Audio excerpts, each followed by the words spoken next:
What's up, guys? Welcome to Geek Weekly. This is your host, Tyler Kelly of Tyler Teaches. Today we're getting started on Greek Mythology 101. Let's get started. Alright, in the beginning, it was only chaos. Now, chaos, it was just a big void. It was literally like the Big Bang, in a sense. You know, it was just a giant void, basically a black hole, that everything became. You know, chaos was the beginning, and it helped start the creation, you know. Out of chaos, the void, and everything became Erebus. It's an unknowable place, you know, that death dwells, you know, death lives as well as night. All else is just empty, you know, silent, endless, dark. Then you have love, you know, bringing along the beginning of order. You know, and with love became light, with Gaia, which was the earth. Now, Erebus slept with night. You know, it gave birth to ether, you know, which was the heavenly light. And today, the earthly light. Then night alone created doom, fate, death, sleep, dreams, nemesis, and all other things that dwell in the darkness, haunting mankind. Meanwhile, Gaia alone birthed Uranus, the sky. Uranus was then became Gaia's husband. You know, basically just they made it.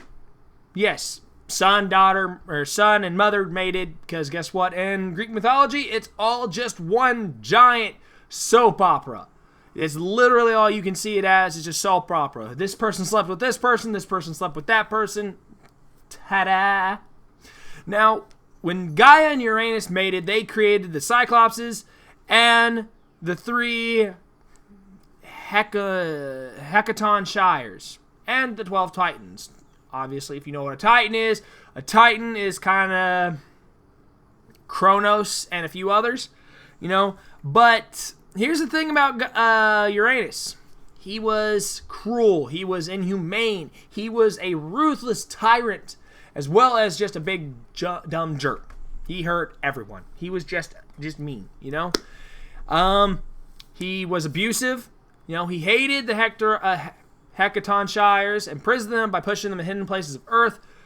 Gaia's womb, which angered Gaia. She plotted against Uranus. She made a flint sickle, you know, a little sickle, you know, to kill. Now, if you've heard of the sickle, you know it is Kronos' main weapon. You can kind of see where this is going, you know, because she actually gave her youngest, which was Cronus, the sickle.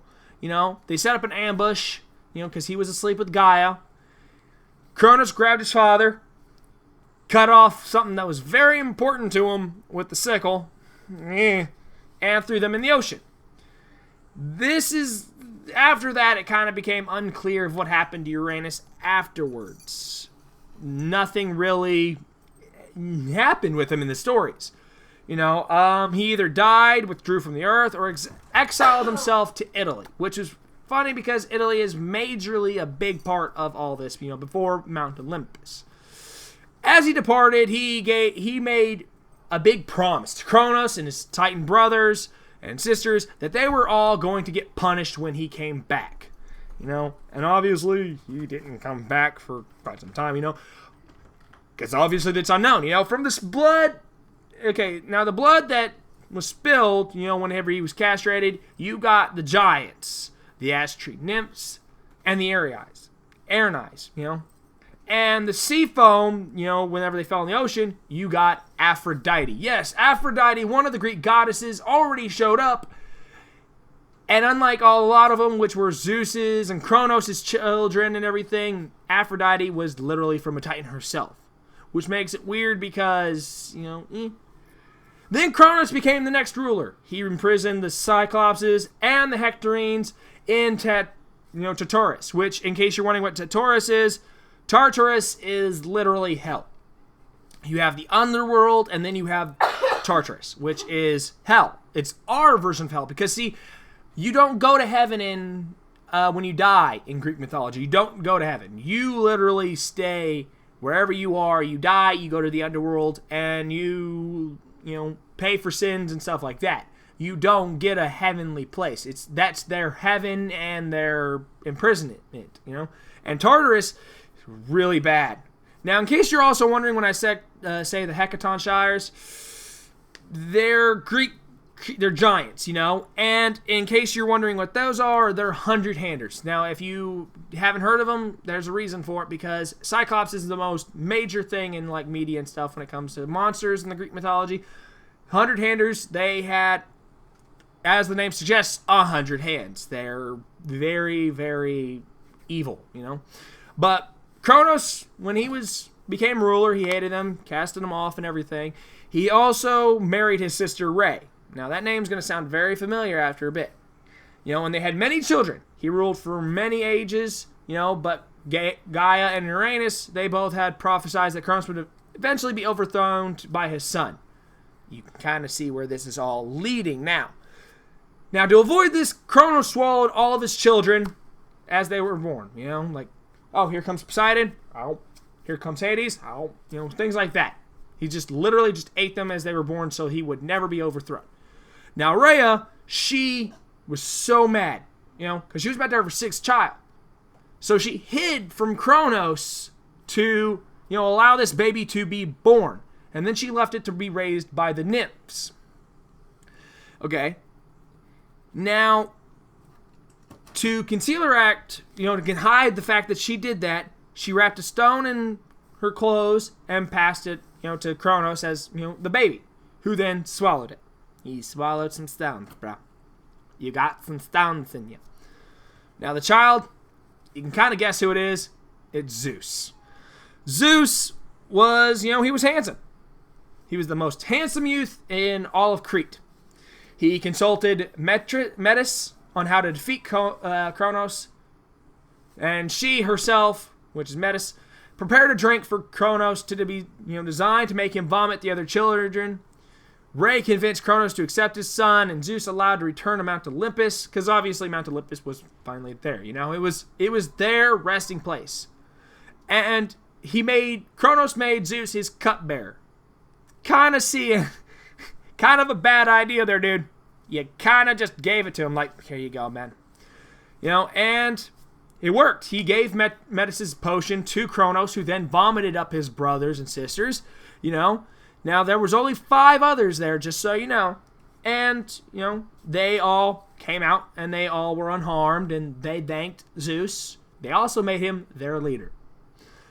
You know, but Kronos hasn't been defeated yet. He never had. You know, you got him and his titans, except for Prometheus, Epeius, and Oceanus.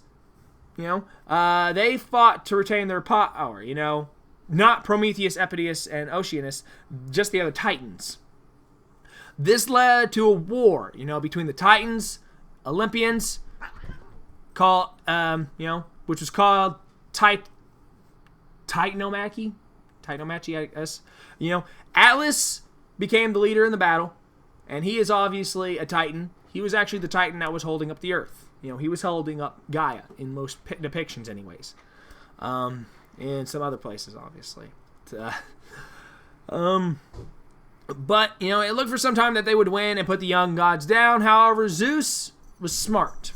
He was very smart. In fact, he was almost diabolical in what he did. See, he ended up venturing down to Tartarus, freed the Cyclopses and the 100-handers, you know, and Prometheus actually joined Zeus, which was weird, you know, so he returned to battle with his allies. You know, the Cyclopses provided Zeus with lightning bolts for weapons, and the 100-handers were armed with boulders that they were, you know, ready to ambush at the right time. You know, Zeus retreated, drawing the Titans into where the 100-handers were waiting, you know, who rained down hundreds upon hundreds of boulders, you know, with fury.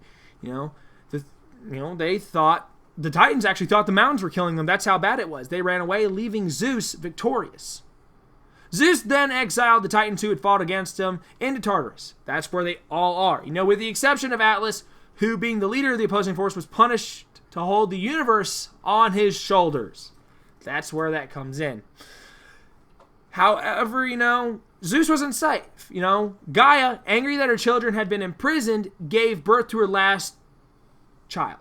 Now, her last child is Typhon. Typhon is the most deadliest monster, most deadliest creature in Greek mythology, And he's actually known as father of all monsters. He was the scariest. The scariest. Now, he was so scary that most of the other gods fled. He used them as his weapons. And, he was able to kill Typhon. Typhon was actually buried under Mount Etna in Sicily. Much later, Zeus then, he faced a big challenge with the giants. They went so far as to attempt to invade Mount Olympus, piling mountain upon mountain in an effort to reach the top. Now, you can kind of think of where that sounds. If you've ever watched Hercules, think about it. The Titans technically followed that same move using the lava and the water to mix to make footsteps up to, Mount Olympus. Now, they ended up not getting there because the gods were already grown strong and had the help of Hercules. References. The giants were then killed. The creation is, another name for the creation, by the way, is actually theogony. Now, this is obviously the beginning of a very big chapter. I hope you all enjoyed it. We'll actually continue on with the creation part 2 for the rest of the story of the creation of the world and the universe and all that. And on our next episode of Greek Mythology 101. I hope you all enjoyed the class. I hope you all had fun. I did, especially. If you can hear the coughing, obviously that is my lovely fiancée over there. She actually decided to watch me do an educational thing, which was fantastic. Hopefully this all works out. Hopefully my voice is good, and hopefully, hope to God, my lips are actually matching the camera, because I noticed that was an issue last time, and that bugged me. But as always, guys, I hope you all enjoyed the video. If you guys did, hit that like button down below. Comment down below as well. And maybe share it with some friends who might find this interesting. And, kind of see if there's any other topics you'd like me to go over and teach on Tyler Teaches. I have been your teacher of Tyler Teaches, Tyler Kelly. I'll see you guys in the next video. Bye, guys.